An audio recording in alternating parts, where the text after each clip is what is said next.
바로 그날에 사두개파 사람들이 예수님께 다가와서 부활이 없다고 주장했다. 그러면서 파고들어 여쭈었다. 선생님, 모세는 이렇게 말했습니다. 어떤 사람이 죽었는데 자식이 없었다고 합니다.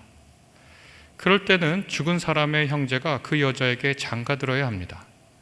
그래서 죽은 형제를 위해 후손을 낳아 주어서 대를 잇게 해야 합니다. 그런데 우리 가운데 칠형제가 있었습니다. 첫째가 결혼을 했는데 삶을 마감했고 그에게는 후손이 없어서 자기 아내를 자기 형제에게 남기게 되었습니다. 둘째도 셋째도 마찬가지였습니다. 일곱째까지 그랬습니다. 맨 나중에는 그 여자가 죽었습니다. 그러면 부활 때 그는 7명 가운데 누구의 아내가 되겠습니까? 7명이 다 그 여자를 아내로 맞아들였으니 말입니다. 예수님이 그들에게 대답하셨다. 당신들은 속아 헤매는 거요.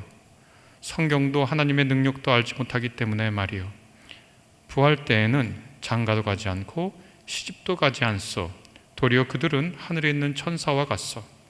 죽은 사람들이 부활하여 다시 일어나는 일을 두고 하나님이 당신들에게 하신 말씀을 읽어본 적이 있어? 나는 아브라함의 하나님, 이삭의 하나님, 야곱의 하나님이다 하고 말씀하셨어. 하나님은 죽은 사람들의 하나님이 아니라 살아있는 사람들의 하나님이시오. 무리들이 듣고서 예수님의 가르침에 매우 놀랐다. 오늘 이 본문을 가지고 여러분하고 같이 나누려고 하는데요, 사두개파 때는 어떤 때냐면 예수께서 마지막 일정을 하시느라고 예루살렘에 입성을 하셨습니다. 그때 사두개파라고 하는 사람들이 예수님 앞에 나왔죠. 나온 이유는 예수님을 곤란하게 만들려고 하는 겁니다. 예수께서 사람들에게 인기가 높아지자 사두개파 사람들은 속에서 시기심도 나고 또 예수님의 말이 자신들이 평생에 믿고 가르친 것과 반대가 되기 때문에 이 사두개파 사람들은 예수님을 논리적으로 굴복시키고 싶어 했습니다. 그리고 예수님이 말씀하는 게 특별히 예수께서 부활에 관해서 말씀하시는 것이 새로운 세상, 하늘나라에서 말씀하시는 것이 얼마나 얼토당토한 어처구니 없는 일인지를 사두개파 사람들은 많은 사람들이 보는 앞에서 예수님을 그렇게 망신주고 싶어 했습니다. 여러분 잘 아시는 분도 계시겠지만 사두개파라고 하는 사람들은 예루살렘 제사장 집단입니다. 특별히 제사장 가운데서도 고위 제사장직입니다. 귀족층을 중심으로 형성된 유대교의 한 종파인데요, 그냥 종파라고 하지만 당시는 정치와 종교가 분리되지 않았기 때문에 오늘날로 따지면 정당이라고 생각하면 됩니다. 한 사두개파라고 하는 한 정당이 유대인들에게 지극히 권력을 행사했거든요. 근데 이들은 유대인들의 권력이 나오는 성전의 고위 제사장이었고 귀족 가문으로 똘똘 뭉친 정당이었습니다. 사두개파라고 할 때 그 사두개라고 하는 말은 다윗 시대의 대제사장인 사독 가문의 후예라고 스스로를 자처했던 모양입니다. 그래서 스스로를 사두개파, 우리는 이렇게 정통성이 있고 우리는 이렇게 가문이 출중하고 위대한 왕 다윗으로부터 이어지는, 그때부터 이어지는 가문이다. 우리는 너희들을 통치할 만하다. 이렇게 하면서 예루살렘에 사는, 그리고 팔레스타인에 사는 유대인들에게 자신들의 영향력을 발휘했죠. 이들은 예수님 당시에 아마 가장 큰, 오늘날로 따지면 정당일 겁니다. 가장 권력이 많은 정당일 겁니다. 이들은 성전, 그리고 오늘날 우리로 따지면 정부의 국무회의와 국회의 의사당을 합한 것 같은, 그리고 대법원을 합한 것 같은 기구, 산헤드린이라고 하는 곳에서 법관과 종교 지도자로 생활했습니다. 활동했습니다. 그러니까 머릿속에 그려지시죠? 국회, 입법부, 사법부, 행정부를 모두 모아놓은 산헤드린이라고 하는 최고의회에서 고위직을 차지하고 있던 사람들입니다. 정치적으로 어떤 입장을 취했냐? 자신의 나라를 정복하고 있는 로마 제국하고 아주 긴밀히 협력했습니다. 로마 제국은, 로마라는 도시는 작기 때문에 그 큰 로마 제국을 다스릴 수가 없습니다. 그래서 어떻게 하냐면 그 지역의 토착 귀족, 토착 세력을 자신의 편으로 만들어서 대리 통치를 시켜요. 세금을 내면 되고 필요할 때 군인을 보내주면 돼요. 이렇게 로마 제국, 가장 강력한 로마 제국, 역사학자들에 따르면 오늘날의 미국과 중국을 합해 놓은 정도의 영향력이었다, 이렇게 말을 하니까요, 감히 예루살렘 유대인들이 범접하지 못할 그런 세력이었습니다.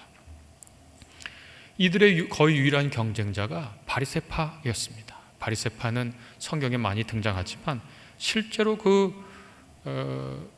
권력이랄까요? 이런 것들은 사두개인들이 훨씬 있었습니다.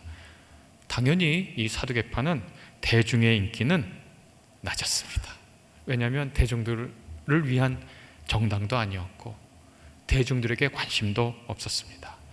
예루살렘 성전에서 제사장, 대제사장직을 중시하면서 성전에서 자신의 권위를 보여줬어요. 긴 옷을 입고 화려한 모자를 쓰고 빛나는 옷을 입고 길게 기른 수염하고, 그리고 당시 사람들 아람어를 많이 했기 때문에 히브리어 못하는 사람 많았는데 고대의 경건한 언어인 히브리어로 말하고, 이런 사람들이었습니다. 머릿속에 어떤 사람들인지 대충 그려지시는지요?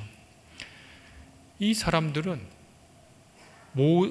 우리가 알고 있는 구약 성경 중에 율법서인 모세오경만을 권위로 인정했습니다.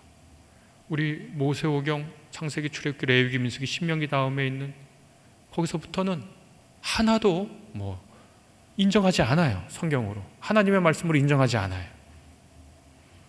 예언서도 당연히 인정하지 않아요. 그리고 우리가 시편, 잠언, 전도서, 욥기 전혀 인정하지 않아요. 그들은 오직 모세오경만을 권위로 인정합니다. 바리새인들이 구전으로 내려왔다고 하는 그 율법 주석도 거절했습니다. 왜 그럴까? 이유는 사실 간단합니다. 자료가 풍부하면 자신들의 권위를 내세울 때 방어해야 할 게 많거든요. 그런데 자료가 이렇게 좁으면 거기 안에서 자신들을 방어하기가 훨씬 편하기 때문입니다. 축소된 삶에서 성공을 거두기를 바라는 사람들입니다.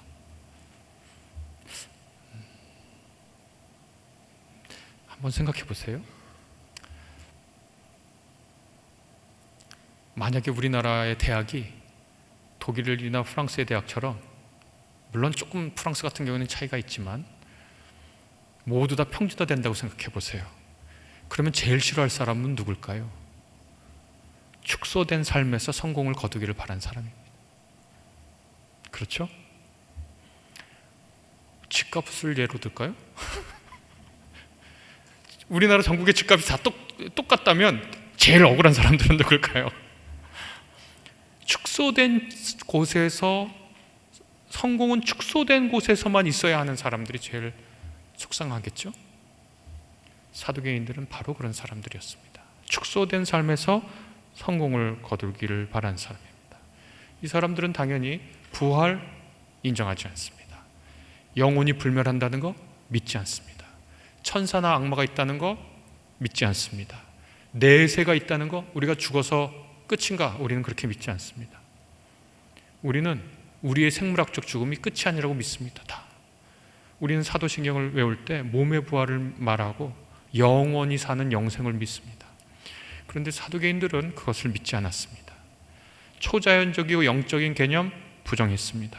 그럼 뭘 강조했냐? 인간은, 신은 그럼 부정하느냐? 하나님을 부정하면 제사를 지낼 필요가 없잖아요. 하나님은 우리 인간이 자유롭게 살게 하셨고 우리에게 주어진 삶은 이 현생뿐이라고 사두개인들은 말했습니다. 보는 것만이 믿는 것이고, 중학교 2학년 때 영어로 배운 거죠. Seeing is believing. 맞나요? 보는 것만이 믿을 수 있는 것이고 만질 수 있는 것만이 존재하는 거예요. 그래서 그들이 꿈을 꾼다면 내가 가진 이 축소된 삶에서 성공하는 거예요. 어떤 사두개인이 20평 아파트에 산다면 그 사람의 꿈은 30평 아파트를 얻는 것이고, 30평 아파트에서 사면 40평 아파트를 얻는 것이 사두개인들의 축소된 삶에서의 꿈이에요. 내가 지금 그분들을 비하하는 게 아니라 실제로 그래요. 실제로 현세에서의 성공은 하나님이 나를 좋게 봐주기 때문에 성공한 거예요. 내세는 없어요. 그러니까 이 사람들에게, 이 현세에서 성공한 사람은 하나님의 축복을 받은 사람들이에요. 그래야만 되지 않겠어요? 왜냐하면 자신들이 성공한 사람들이니까. 소형차를 가졌으면 중형차, 중형차를 가졌으면 대형차, 대리가 됐으면 과장이 되고, 과장이 되면 부장이 되어야 하는, 축소된 삶에서 성공을 거둬야 하는 사람들이었습니다. 우리에게 인간은 영혼이라는 것이 있지만 육체와 함께 죽는다고 생각했고, 개인의 운명은 각자가 결정할 뿐입니다. 하나님은 성공한 사람을 좋게 봐주시긴 하지만 하나님이 내세를 그걸로 보장해 주지 않아요. 이들에게 가장 큰 문제점이 뭘까? 저는 생각해 봤을 때 이겁니다. 이들이 제사를 왜 지낼까요, 그러면? 하나님이 우리 삶을 허용해 주시지만 우리 삶에 절대 개입하지도 않고, 내세도 없고, 천사와 악마도 믿지 않고, 부활도 안 믿는데 왜 제사를 지낼까요? 이유는 딱 하나입니다. 자기에게 떨어질 벌이 두려워서 하나님을 달래려고 하는 겁니다. 여러분, 제가 지금 중요한 말씀을 드리겠습니다. 신앙하고 주술하고 여기서 결정적으로 달라집니다. 주술은요, 하나님을 달래거나 협박할 수 있다고 믿는 어리석은 사람들이 하는 겁니다. 하나님을 어떻게 협박하죠? 하나님, 이거 안 들어주면 나 40일 금식 기도할 거예요. 이거는 기도하는 게 아니라 하나님을 협박하는 거예요. 하나님을 협박할 수 있는 대상으로 생각하는 거예요. 또 어떻게 하나님을 살살 달래서 하나님께 자기가 원하는 걸 얻어내려고 하죠? 하나님, 솔로몬이 1000번째 했다고요? 원래 1000번째는 한꺼번에 1000마리 1000번들을 제사를 지내는 건데, 오늘날 우리가 그걸 그렇게 알고 있지는 않죠? 그럼 하나님, 제가 11조를 하거나 감사헌금을 1000번을 하겠습니다. 그러니 그걸 좀 들어주세요. 이것은 하나님을 달래려고 하는 거예요. 사두개인들은 하나님이 힘이 있다는 걸 아니까 하나님을 달래거나 위협하려고 합니다. 그 말을 모으면 사두개인들의 가장 큰 문제는 하나님을 조정할 수 있는 존재로 생각한 거예요. 여러분, 그것은 신앙이 아닙니다. 40일 금식기도 한다고 그게 신앙이 좋은 게 아니라, 그 기도의 내용이 하나님을 협박하고 위협하는 거라면 그것은 가장 큰 불신앙입니다. 여러분, 하나님은 여러분이 달랠 수 있는 분이 아닙니다. 우리가 아이 어르듯, 어른에게 아부하듯, 어른에게 선물 바치면서 잘 봐달라고 얘기하듯 하나님께 그렇게 하는 분이 아닙니다. 여러분, 하나님은 바보가 아닙니다. 우리도 우리에게 오는 사람 중에 나와 인격적인 관계, 나랑 사랑의 관계, 신뢰의 관계를 맺는 사람하고는 신뢰의 관계를 맺지만, 나한테 와서 나를 이용하고, 내가 가진 지위를 이용하고, 내가 가진 재물을 이용하고, 내가 가진 능력을 이용하려고 하는 사람은 우리도 이만큼 살았으면 첫눈에 보고 알아봐요. 하나님이 바보입니까?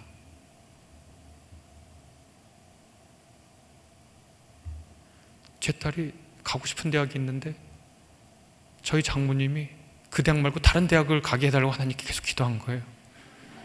그랬더니 제 딸이 장모님한테 확 화를 내면서, 할머니, 나는 그 대학이 아니라 이 대학이라고. 그래서 제가 딸한테 가서 말했습니다. 예, 하나님이 바보니?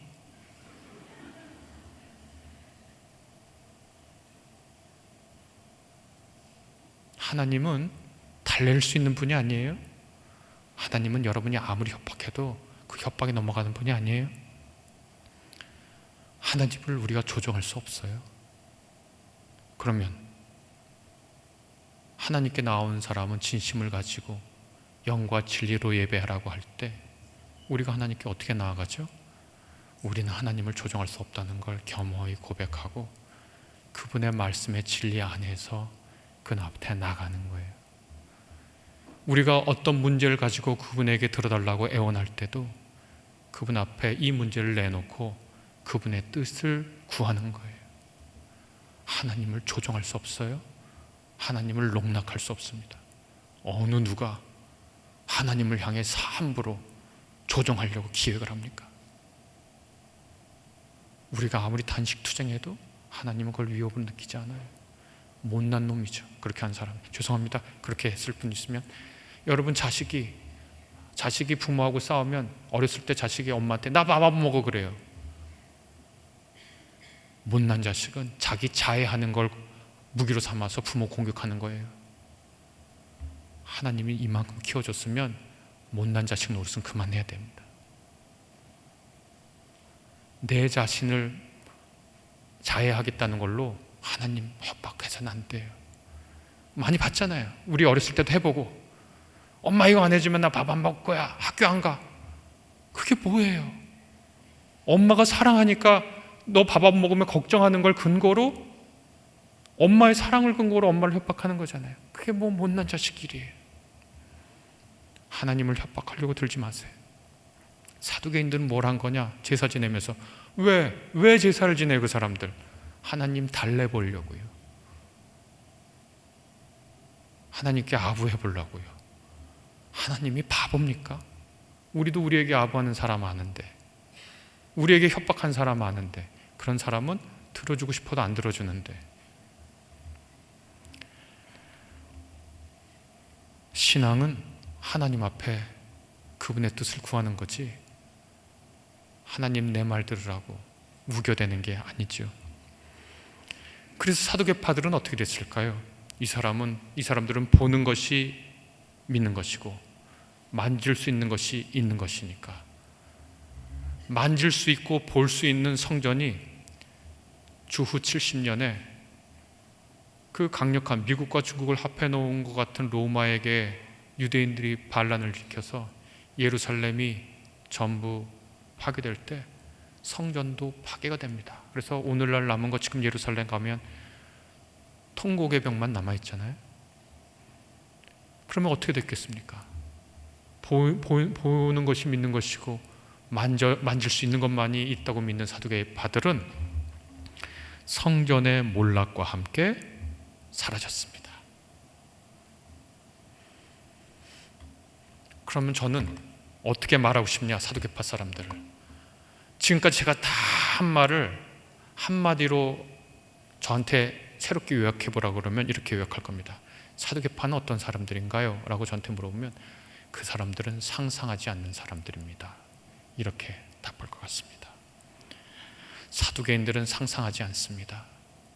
무엇을 상상하지 않을까요? 지금 주어진 세계가 최선이라고 믿고, 누군가 고통에 울부짖고 누군가 아픔에 아파서 신음하고 있는 사람들에게 가서 이렇게 얘기하는 사람들입니다. 상상하지 마, 더 나은 세계는 없어. 누구가 굶주리고 누군가 폭력에 시달릴 때 그 사람들 앞에 가서 불쌍히 여긴 눈을 잠시 비추다가 뒤돌아서서 어떡하니 이런 게 세상인데 라고 말하는 사람들. 사두개인들은 상상하지 않는 사람들입니다. 더 나은 세상이 있다는 거, 더 좋은 세상이 있다는 거, 더 아름다운 세상이 있다는 거, 우리가 더 좋은 사람이 될 수 있다는 거, 내가 좀 더 품격 있는 사람이 될 수 있다는 거, 내가 좀 더 의미 있는 삶을 살 수 있다는 거, 내가 다른 사람을 더 사랑할 수 있는 사람이 될 수 있다는 거, 내가 존경했던 그 사람처럼 될 수 있다는 거, 그런 걸 상상하지 않는 사람이에요. 하나님이 이 세상을 그분의 뜻에 맞는 아름답고 복된 세상으로 만드실 수 있다고 하는 상상을 하지 않는 사람들이에요. 그런데 예수님은 상상하는 사람일 뿐입니다. 그리고 우리 같이 상상하지 못하고 사두개인 말이 맞나 보다 하고 주저앉아 있는 사람들을 모아서 마치, 여러분 들어보세요, 내가 꿈을 꾸었어요. 여러분 들어보세요.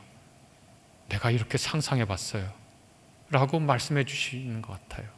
그게 마태복음서 13장부터 있는 천국의 비유를 모아놓은 그 장을 보면 예수님께서 우리에게 꿈꾸는 법, 상상하는 법, 무엇을 상상해야 할지, 어떻게 상상해야 할지, 우리가 상상하는 것은 무엇인지를 하나하나 말씀해 주십니다. 주제에 따라서 같이 할 수도 있지만 저는 오늘 그냥 성경 순서에 따라서 갖고 와봤습니다. 맨 처음에 씨 뿌리는 사람의 비유인데요, 제가 그냥 제 새하늘 성경을 읽어보겠습니다. 예수님은 많은 것을 비유를 들어 사람들에게 말씀하셨다. 비유는 상상하는 거예요. 실제로 있는 게 아니라 상상하는 거예요. 보세요. 씨 뿌리는 사람이 씨를 뿌리러 나갔습니다. 상상해 보세요. 씨 뿌리는 사람이 씨를 뿌리러 나갔습니다. 우리는 벼 농사 못 심게 하지만 파종 씨를 뿌리는 거거든요. 씨 뿌린 사람이 씨를 뿌리러 나갔습니다. 그가 씨를 뿌리는데 어떤 것들은 길가에 떨어졌습니다. 그러자 새들이 와서 그것들을 쪼아 먹었습니다. 다른 것들은 흙이 별로 없는 돌투성이 밭 위에 떨어졌습니다. 그리고 곧바로 싹이 돋아났습니다. 흙이 깊지 않아서입니다. 그러나 해가 떠오르자 타들어갔고 뿌리가 없어서 말라버렸습니다. 다른 것들은 가시덤불 위에 떨어졌습니다. 그리고 가시덤불이 자라나 숨을 막아버렸습니다. 그런데 다른 것들은 좋은 흙 위에 떨어졌고 열매를 맺었습니다. 어떤 것은 100배, 어떤 것은 60배, 어떤 것은 30배 맺었습니다. 이렇게 예수께서 상상의 언어, 상상력의 언어, 시의 언어를 말씀해 주십니다. 무슨 뜻일까요? 우리가 이 본문을 가지고 흔히 하는 설교는, 제가 지금까지 여러분이 들었던 설교를 비판하는 건 아니고 그래도 많은 신약학자들이 공통된 의견으로 모은 것을 말씀드리려고 합니다. 그거는 우리가 평소에 듣던 설교하고는 조금 달라서 말씀드리려고 합니다. 이것은 우리가 흔히 설교 들을 때는 하나님께서, 예수께서 씨를 뿌리는데 우리가 좋은 마음이 좋은 밭이 돼서 열매를 맺읍시다, 이렇게 설교를 많이 하지만 실상은 거기에 초점이 있는 비유가 아닙니다. 이 비유는. 그럼 왜 비유에 초점이 있냐? 씨 뿌리는 사람에게 초점이 있습니다. 여러분은 밭이 아니라 씨 뿌리는 사람으로 생각해 보세요. 여러분이 씨를 가지고 밭에 나갑니다. 그리고 씨를 뿌려요. 그랬더니 어떤 게 돌 위에 떨어졌어요.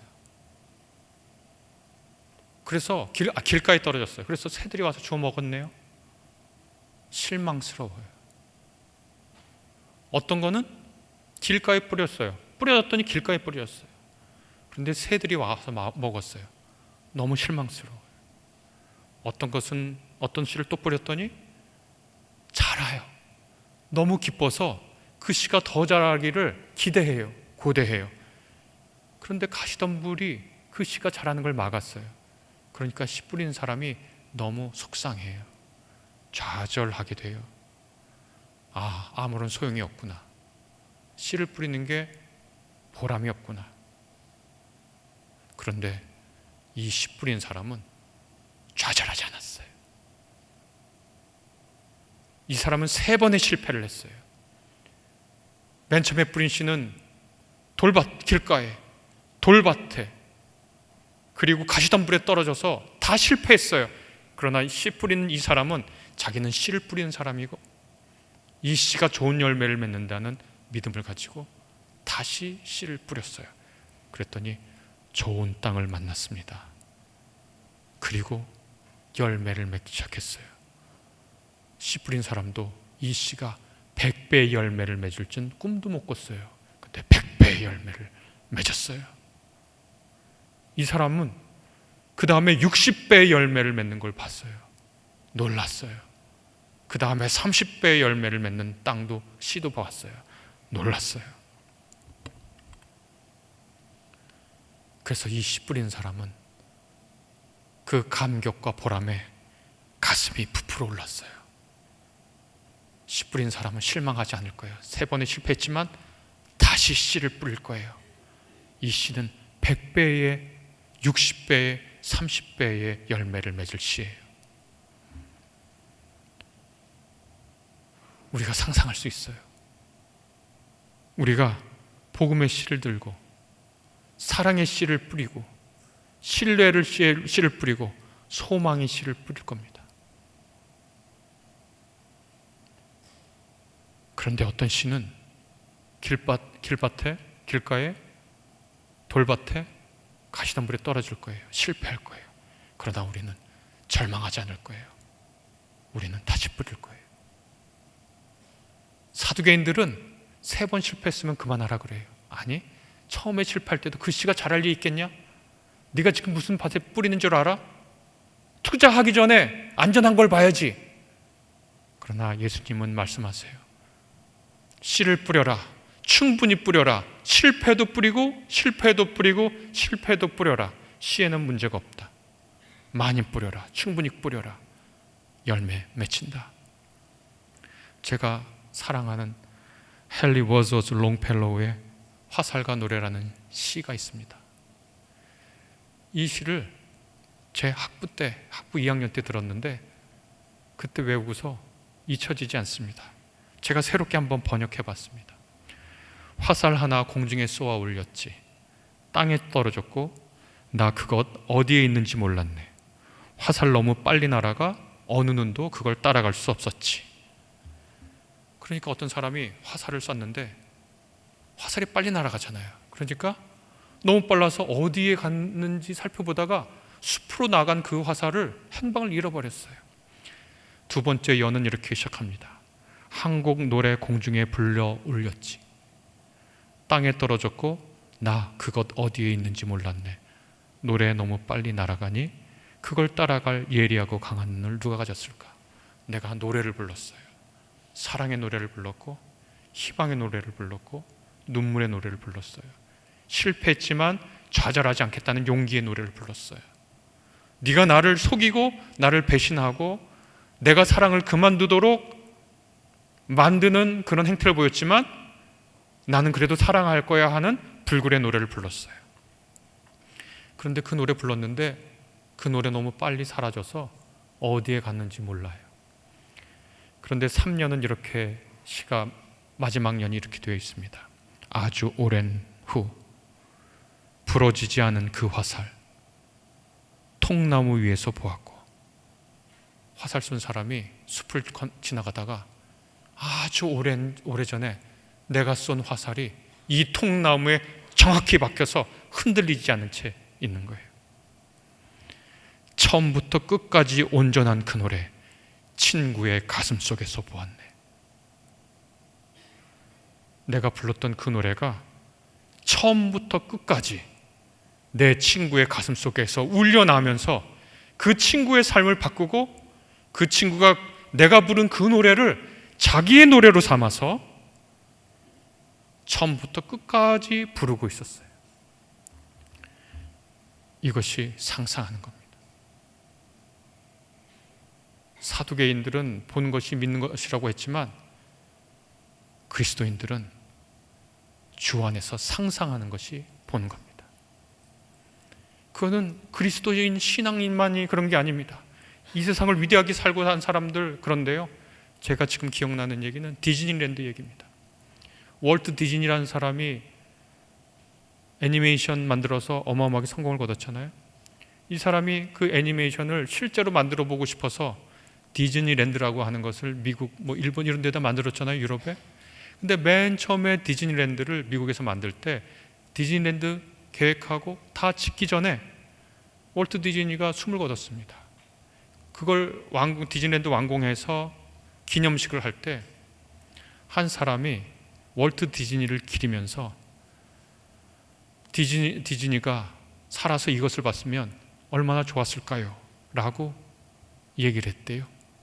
그랬더니 그 말을 들은 월트 디즈니의 부인 미세스 디즈니가 뭐라 그러냐면, 아니요, 월트는 그의 상상 속에서 이 디즈니랜드를 봤어요. 우리는 디즈니는 자기 상상 속에서 디즈니랜드를 봤지만 기독교 신앙인은 신앙의 상상 속에서 하늘나라를 보고 그것이 마치 오늘 여기에 실현된 것처럼 삽니다. 우리가 부른 노래는요, 사라지지 않고 친구의 가슴 속에 남아 있습니다. 권 권사님의 가슴 속에, 김 장로님의 마음 속에, 박 집사님, 김성도님의 마음 속에 남아서 울리고 퍼지고 하모니를 이루는 노래가 되어서 그것이 찬양이 됩니다. 사두개인은 상상하지 않는 사람들입니다. 우리는 상상합니다. 다른 비유도 있습니다. 시간이 생각보다 빨리 갔는데, 하늘나라는 겨자씨와 같아요. 어떤 남자가 겨자씨를 가져다가 자기 밭에 뿌렸습니다. 겨자씨는 어떤 씨보다도 작습니다. 그러나 자라난 뒤에는 어느 풀보다 크게 자라 나무가 됩니다. 그래서 하늘의 새들이 와서 그 가지에 깃들게 됩니다. 예수님이 이 말씀을 하실 때, 이러한 상상의 말을 하실 때 그 앞에서 듣고 있던 사람들이 고개를 갸웃거렸을 거예요. 왜냐하면 누구도 자기 밭에 겨자씨를 갖다 심지 않거든요. 겨자씨는 노지식물이에요. 노지식물이 뭔지 아시죠, 다들? 밭에서 자기가 경작하는 게 아니라 그냥 자란 거예요. 노지 오이, 노지 고추, 노지 가지도 노지가 있나? 노지 깻잎, 그건 있어요, 확실히. 그냥 노지에서 키우는 거예요. 자기는 경작할 작물로 겨자를 심지는 않아요. 그런데 첫 마디가 어떤 사람이 하늘나라는 겨자씨와 같대요. 그러니까 하늘나라는 대단한 건 줄 알았는데, 우리가 예전에 하늘나라 그러면 엄청 좋고 멋지고 화려하고 끝내주는 것들, 반짝반짝 빛나는 것들, 갖기 어려운 것들인 줄 알았는데 예수께서 하늘나라는 겨자씨와 같대요. 뭐야 이거? 우리 밭에 심지도 않는 씨예요. 그거는 노지에서 자라서 겨자, 고기를 많이 먹으면 겨자가 필요하겠지만 고기 많이 먹지 않는 사람들에게 겨자가 뭐 그렇게 향신료로 필요하겠습니까?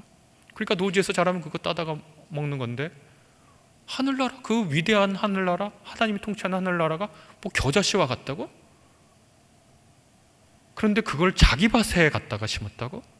그 참 희한한 말씀이네 하고 예수님의 말씀을 듣는데, 예수님이 이렇게 말씀하십니다. 계속 어떤 씨보다 작지만 그거 자라난 뒤에는 어느 풀보다 크게 자라 나무가 됩니다. 그래서 하늘의 새들이 와서 그 가지에 깃들게 됩니다. 이렇게 얘기합니다. 이 예수님의 상상이 오늘날 실현된 한 일화를 여러분에게 들려드리겠습니다. 이게 도대체 무슨 뜻인가?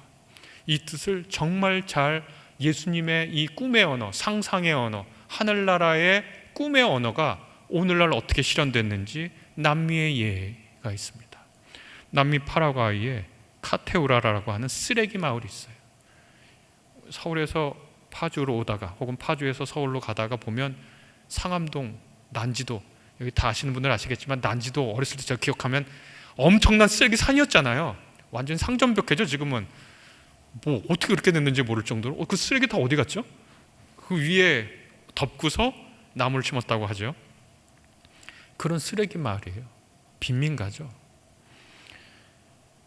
거기에 파라과이 수도 아수시온 근처의 카테우라라고 하는 마을이 거대한 쓰레기 매립지거든요. 쓰레기 매립지 위에 빈민촌이 하나 있습니다. 마을 사람들은 어떻게 사냐? 쓰레기 매립지가 있으니까 거기서 가서 쓰레기장을 뒤져요. 그러면 거기에서 쓸만한 물건이 있단 말이죠. 어떤 사람은 그냥 몇 번 안 신은 신발 버리기도 하고, 빈부가 크니까 그런 거 그걸 다 모아가지고 세탁하거나 이래서 팔기도 하고, 혹은 가전용품 중에 고칠 수 있는 거 고쳐 쓰고, 이렇게 주워 생활하는 게 그 쓰레기 마을의 일이었는데, 그러니까 겨자씨 같은 거예요. 쓰레기라는 게 겨자씨 너 받을래? 그러면 왜 이런 걸 나한테 주지? 하는 그런 거. 근데 그 지역의 한 교사, 파비오 차베스라고 하는 그 교사가 꿈을 꿨습니다. 음악은, 이렇게 아름다운 음악을 내 제자들, 쓰레기 더미 위에 사는 애들, 아침에 일어나서 밤까지 쓰레기 뒤지는 내 제자들, 걔 왜 학교 안 왔니? 하고 물어보면 걔 집이 좀 어려워져서 이제는 학교 못 오고 쓰레기 뒤져야 돼요 라고 하는 옆에 있는 친구 얘기를 들려주는 그 얘기를 듣던 차베스 선생님이 얘네들에게 음악을 가르쳐야 되겠다고 생각했어요. 그리고 주변의 기술자들과 함께 어떻게 했냐면 그 폐품을 가져다가, 폐품, 버려진 악기가 아니라 거기에 있는 페인트통으로는 저 드럼을 만들고요, 오븐 팬, 깡통, 나무 조각 같은 거는 바이올린하고 첼로를 만들고요, 자동차 부품 같은 걸로 하나하나 오케스트라의 악기를 만들기 시작합니다. 그리고 아이들은 그걸로 연주를 시작해요. 그래서 오케스트라를 만들었는데 그 오케스트라 이름이 리사이클 오케스트라입니다. 재활용 합주단.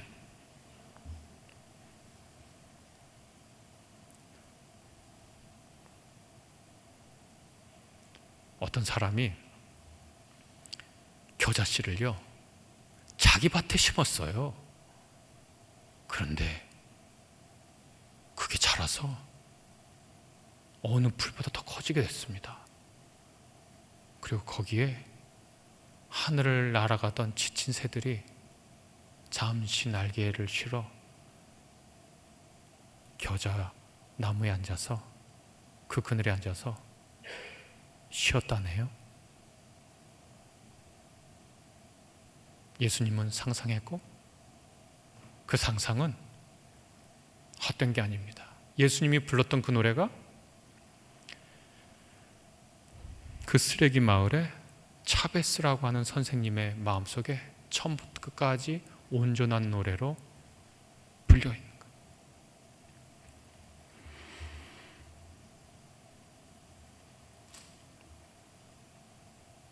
그러니 상상만큼, 신앙의 상상만큼 실제를 보여주는 게 어디 있습니까? 믿음은 바라는 것들의 실상이요, 보지 못하는 것들의 증거입니다. 어떻게 그게 가능한가? 신앙의 상상으로 가능합니다. 보이지 않는 것을, 보이는 것만 믿는 사람들이 아니라 보이지 않는 것을 믿음으로 실증하고 바라는 것들을 주님의 상상 안에서 실제하는 것으로 믿고 사는 삶, 그런 것들이, 그것이 바로 그리스도인들이 상상할 수 있는 겁니다. 이 얘기도 참 재밌는데 하늘나라는 밭에 감춰져 있는 보물과 같습니다. 어떤 사람이 그 보물을 발견하고는 그대로 감춰두었어요. 그리고는 기뻐하며 가서 가진 것을 모두 다 팔아 그 밭을 삽니다. 예수님이 이 말씀을 하시면 아까 겨자씨보다도 더 이렇게, 이게 예수님이 이상한 말씀을 하시냐고 이렇게 고개를, 이게 무슨 말씀이지 하고 고개를 가로졌을 겁니다. 당시 청중들은. 왜 그러냐? 당시에는 은행도 없고 무슨 뭐 통장도 없고 뭐 비트코인도 없기 때문에 전쟁이 나면, 난리가 나면 자기 귀중한 귀중품을 자기 밭을 파고 땅을 파고 거기 묻고 피난을 간단 말이죠. 근데 피난을 가다가 그 사람이 숨을 거두거나 아니면 거기서 못 돌아오면 이 밭에 보물이 담긴 있다는 걸 아무도 몰라요. 그럼 어떻게 되죠? 그 이제 세대가 바뀌고 그 친척이 갔든 아니면 누군가가 그 밭을 소유하게 됩니다. 근데 이 사람이 다른 사람에게 소작을 줘요. 이거 소작인이 소작하면서 밭을 갈다가 덜그럭 거리는 거예요. 그래서 계속 파보니까 이게 보화가 있네. 자, 여러분 어떻게 하시겠습니까? 성경에서 가르쳐준 대로 몰래 성경 말씀대로 이제 재산 팔아가지고 그 집을 사요? 어느 단독주택으로 여러분이 전세에 갔는데 벽을 파보니까 보물이 있는데, 그러면 전세산 다 팔아가지고 그 빌라를 삽니까? 성경 말씀대로 했다고. 이럴 경우는 어떻게 되느냐? 이런 일들이 많았기 때문에 랍비 문헌에 보면 원래 절반 나누어 가자요. 근데 절반을 어떻게 나눌지 어렵잖아요. 예를 들면 이게 예를 드는 겁니다. 좋아 보이는 고려 총자가 하나 나오고 2조 백자가 하나 나오고 금바가 나왔다고 생각해 보세요. 그러면 이거 어떻게 나눠요? 반반 다 돈으로 바꿔서 나눠요? 그럼 어떻게 하냐? 랍비들의 그 두 번째 해결책, 이쪽 남자 아들이랑 이쪽 여자 딸이랑 결혼시켜라고. 아 진짜예요. 그 랍비 문헌에 있는 거예요. 제가 농담하는 게 아니라 그렇게 써 있어요. 결혼시키라고. 오, 현명한 해결책 같아요. 랍비 문헌이나 당시 통념법에 따르면 말해야 돼요, 그 땅 주인한테. 근데 이 사람이 지금 어떻게 된 거예요? 예수님 왜 이런 말씀하셨지? 예수님이 이거 뭐야, 불법을 장행하고 비도덕적인 일을 하라 그러시는 건가? 이게 무슨 말씀이에요? 이 말씀의 초점은 뭐냐면 이 사람이 정신을 놨어요. 다른 말로 제정신이 아니에요. 그게 무슨 말이냐? 예수께서 이렇게 말씀하면 당시 사람들이 의아하면서 그 사람 정신 나간 사람이군요, 그렇게 말했을 거예요. 예수께서 뭘 말씀하고 싶으냐? 맞아요. 상상하는 사람은 정신 나간 사람처럼 보일 거예요. 그런데 그 상상이 그 사람을 사로잡은 거예요. 그러니까 다른 사람이 볼 때 말도 안 되는 일을 하는 거예요. 말도 안 되는 일을 했죠. 제가 있는 학교는 언더우드가 세웠는데 언더우드가 말도 안 되는 상상을 했어요.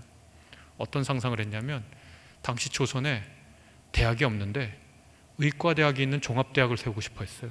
상상했어요 그걸. 아니, 초등학교도 제대로 없고 중학교도 제대로 없고 고등학교도 제대로 없는데 어떻게 의과대학이 있는 종합대학을 상상해요? 이상한 거 아니에요? 그러나 그 대학은 실현됐습니다.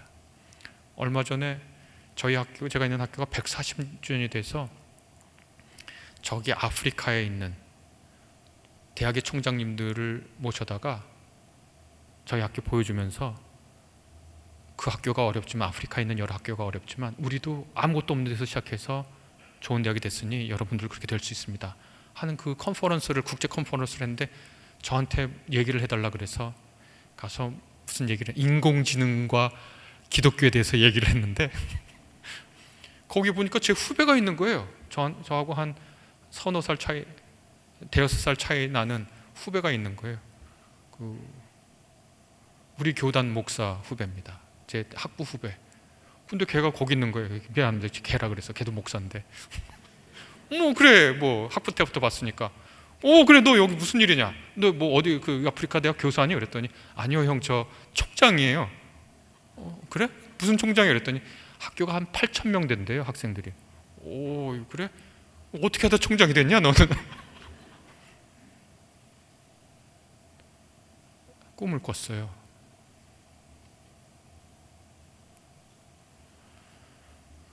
여러분, 거룩한 빛 운정교회는 보이는 것으로 된 겁니까? 아니면 신앙의 꿈을 꿔서 된 건가요? 그렇게 해서 여러분이 꿈이 실현된 이곳에 앉아 계시죠? 여러분은 운정교회, 거룩한 빛 운정교회를 꿈꾸고 노래한 그 노래를 처음부터 끝까지 온전히 가슴에 담아서 계속 불러주시기 바랍니다.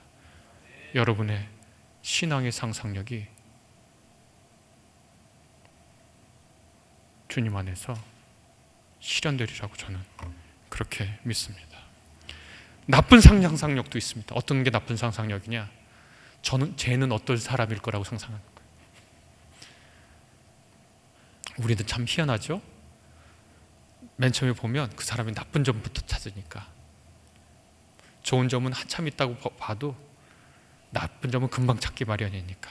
그 얘기는 시간이 없어서 조금 하고 정말 중요한 얘기를 붙여 시작하겠습니다. 지금까지도 뭐 중요한 얘기 한 것 같은데 더 중요한 얘기가 남았습니다. 이건 그냥 넘어가고, 네. 그 다음에 이제 사두개인들이 와서 그러잖아요. 선생님, 모세가 이렇게 얘기했는데요. 어떤 사람이 죽었는데 자식이 없으면 그럴 때는 죽은 사람의 형제가 그 여자에게 장가들어서 죽은 형제의 후손을 낳아서 대를 이어줘야 된다고 했잖아요. 그러니까 형이 있고 형수가 결혼했는데 형이 아들을 못 낳고 죽으면 둘째가, 동생이 이 형수랑 결혼해서 애를 낳잖아요. 그럼 애는 형의 아이예요. 그래서 이 율법의 정신이 뭐냐면 아이를 못 낳고 죽은 이 사람은 얼마나 안 됐나, 이 사람의 생명의 씨를 이어주자 하는 의미에서 나온 법률이, 오늘 생각하면 진짜 말도 안 되죠? 그런데 그렇게 해서 나왔어요. 그런데 그러한 뜻이 담긴 이 모세의 이야기를 사두개파들은 이렇게 바꿔버립니다. 7명의 형제가 있었는데 모두 다 그렇게 됐다고요. 참 그 얘기 듣는데 7명의 남자랑 결혼한 그 여인의 생각이 되더라고요. 그런데 그 사두개인들이 이렇게 얘기합니다. 그런데 만약에 그 여인까지 죽었어요. 그런데 부활이 되면 그는 7명 가운데 누구의 아내가 되겠습니까? 라고 질문합니다. 그런데 헬라어를 읽어보면 아내란 말이 없어요. 그러면 어떻게 번역하면 되냐? 그러면 부활 때에 그 여자는 누구께 돼요? 입니다. 다른 말로 번역하면, 좀 더 점잖게 번역하면, 그러면 부활이 되면 그 여자는 누구 소유입니까? 이렇게 돼요. 딱 사도의 개인 같아요. 내 거, 네 거, 내 재산, 네 재산. 사두개인들의 상상력이 얼마나 형편없는지 보세요. 부활 후의 세상도 오늘날의 세상하고 똑같을 거라고 생각할 수밖에 없는 사람들이. 부활 후에도 여성은 남성의 소유고 그 세계의 질서가 바뀌지 않을 거라고 생각해요. 세상에 새로운 세상은 없고 기존 세상의 연장일 뿐이라고 생각해요. 누구의 아내가 될 거, 누구게 될 거에 됩니까? 그 여자가 불쌍하니까 이번에는 그 여자 보고 고르라 그럴까요? 기껏해야 상상력이 그거겠죠? 예수께서 이렇게 대답하십니다. 당신들은 길을 잘못 들어도 한참 잘못 들었어. 저는 예수께서 하신 이 말씀을 이렇게 오늘 우리의 주제와 함께 이렇게 바꾸고 싶어요. 당신들은 어떻게 그렇게 상상력이 천박하오? 어떻게 그렇게 하나님 나라와 하나님의 뜻을 상상하지 못하오? 예수께서 이렇게 말씀하시거든요. 당신들은 길을 한참 잘못 들었어. 성경도 하나님의 능력도 알지 못하는군요. 그렇습니다. 성경은 신앙의 상상력으로 가득한 사람들의 이야기니까요. 성경을 보면 아브라함의 이야기가 나옵니다. 아브라함은 갈대아우르 메소포타미아 출신이지만 하란으로 가고 하란에서 다시 팔레스타인 쪽으로 오가면서 이 세상을 넘어선 상상을 하며 산 사람입니다. 이삭도 그렇고 야곱도 그렇습니다. 바빌론 도시로 끌려간 전쟁 포로는 그 끌려간 곳에서 구약 성경을 마무리했는데 유대인들이 거기서 해방의 꿈을 꾸고 하나님께서 새롭게 열어주실 하나님과 이스라엘 백성의 삶을 꿈꿨습니다. 마태복음서 1장을 보면 다윗 왕조가 무너져서 14대가 흘렀지만 여전히 로마 제국의 지배 아래 있지만 예수께서 태어나셔서 새롭게 시작될 새로운 삶의 가능성을 마태복음서는 말하고 있습니다.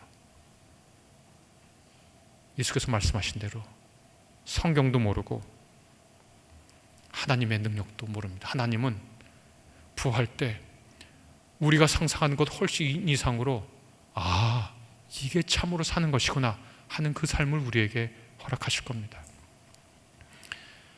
그리고 예수께서 이렇게 말씀하세요. 부활 때에 그 여자가 누구에게 되겠냐고? 그 여자는 누구의 소유물이 되겠냐고? 예수께서 그 문제에 대해서 이렇게 답하십니다. 부활 때에는 남자가 여자인 사람에게 묶이지도 않고 여자가 사람인 남자의 소유에도 묶이지 않아. 그럼 어떻게 됩니까? 하늘에 있는 천사와 같이 오직 하나님에게 매이지. 지금은 우리가 인간으로 살아가니까 옆에 있는 사랑하는 사람하고 묶여서 매여서 가장 깊은 관계를 맺고 살지만 부활이 되면 부활한 그 사람은 하나님과 가장 깊은 사랑의 관계를 맺고 살지. 그 말씀입니다. 하늘에 있는 천사와 같이 된다. 부활 때에는 우리를 규정하는 성별, 우리를 규정하는 인종, 우리를 규정하는 이것저것들이 아니라 하나님과의 관계 속에서 우리가 누구인지 드러나지. 이 부활의 상상, 부활의 실제가 우리를 인과 법칙으로 꽉 묶인 세계 속에서 우리를 해방시켜 줍니다.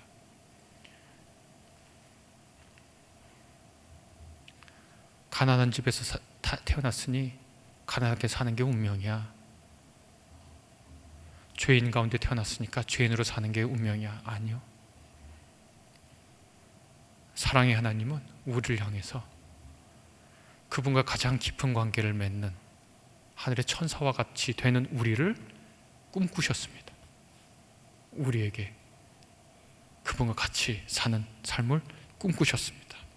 우리는 하나님이 우리를 향해서 불러주신 그 노래를 우리의 가슴 속에 담고 그 노래를 부르며 사는 것이 우리의 인생입니다. 혹시 야, 이게 무슨 말인지 잘 모르겠는데, 그러면은 제가 아주 간단한 방법을 하나 알려드리겠습니다. 지금까지 한 말씀 어렴풋이 알 것도 같고 모를 것도 같고, 나는 신앙의 상상력이 부족한 것 같아서 뭘 상상해야 될지 잘 모르겠어, 이렇게 생각되시는 분에게 제가 아주 간단한 걸 하나 알려드리겠습니다. 이 단테라고 하는 사람이 굉장히 유명한 이탈리아의 원래 정치인인데, 신곡, 하나님의 코미디라고 하는, 하나님의 희극이라고 하는 신곡이라는 글을 썼는데, 거기에 이제 이 주요 내용이 지옥을 돌아다니고, 가톨릭 작품이니까 연옥을 돌아다니고, 그 다음에 천국을 돌아다니는 여행기거든요. 근데 이 단테가 피렌체에 살다가 정치적 반대파에 의해서 축출돼서 평생토록 고향인 피렌체를 못 들어가고, 피렌체가 보이는 곳에서 단테의 그 신곡을 쓰다가 숨을 거뒀습니다. 그런데 그 단테 신곡을 보면 단테가 베르길리우스라고 하는 위대한 로마 시인의 안내를 받아서 지옥을 왔다 갔다 하는데, 오고 가는데, 그때 단테가 피렌체에 있을 때 속한 정당의 대표자가 지옥에 있었는데 단테에게 너는 고향으로 돌아가지 못해 라고 하는 불길한 예언을 합니다. 직감하고 있었던 것 같아요. 단테도 내가 고향에 못 돌아가고 죽을 거구나. 근데 그렇게 당황하는 단테를 보고 베르길리우스라고 하는 그 위대한 시인이 이렇게 얘기합니다. 너에게 거스르는 예언으로 들은 것을 마음 깊이 간직하고 내 말을 잘 들어라. 그러면서 이렇게 얘기해요. 거스르는 예언은 아마도 그대로 실행될 것이다. 그러니 그것들을 마음에 간직하는 편이 좋다. 무시할 수 없다. 그런데 그 다음에 아름다운 눈으로 모든 것을 바라보는 그녀의 달콤한 눈빛 앞에 설 때 너는 그녀에게서 내 삶의 과정을 알게 되리라. 이렇게 얘기하거든요. 그러니까 이게 무슨 말이냐면, 그 다음 문장이 뭐냐면, 천국은 그 단테가 말하는 그 아름다운 여인이 베아트리체라고 하는, 단테가 그린 여인인데, 베아트리체가 뭐라고 그러냐면 내 눈에만 천국이 있는 것이 아니에요, 이렇게 얘기해요. 그 말이 무슨 뜻이냐면 이런 겁니다. 제가 긴 얘기인데 짧게 전하고 조금 이해가 안 되시면 나중에 목사님, 전도사님한테 여쭤보면 됩니다. 단테는요, 죄 많은 사람이라 이렇게 올려서 천국을 못 봐요. 인간이 이렇게 올려서 해 못 보듯, 해 못 보잖아요, 이렇게. 그래서 단테는 죄가 많고 그래서 이렇게 올려서 천국을 못 봐요.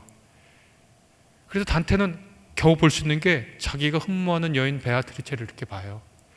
근데 베아트리체는 정결하고 순결한 여인이라서 고개를 이렇게 들어서 천국을 봐요.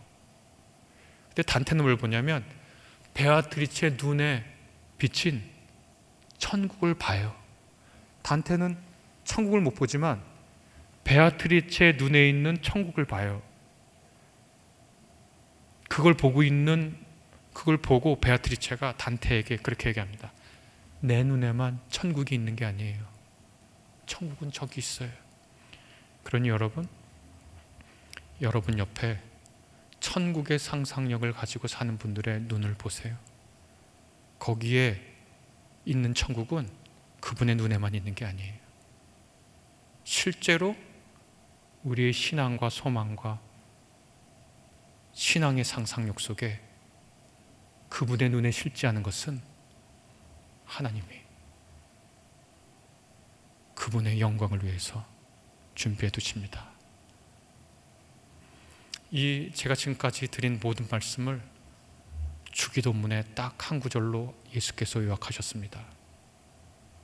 하늘에서 뜻이 이루어진 것 같이 땅에서도 이루어지기를 바랍니다.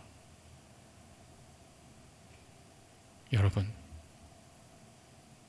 예수님의 눈에 비친 그것, 예수님 우리에게 말씀하신 것, 우리가 존경하는 목사님 눈에 비친 그것, 우리가 존경하는 장로님, 권사님, 집사님, 이제 막 나왔지만, 교회 나온 지 얼마 안 됐지만 그 눈에 비치는 천국의 상상력, 그것은 그분의 눈에만 있는 게 아니에요.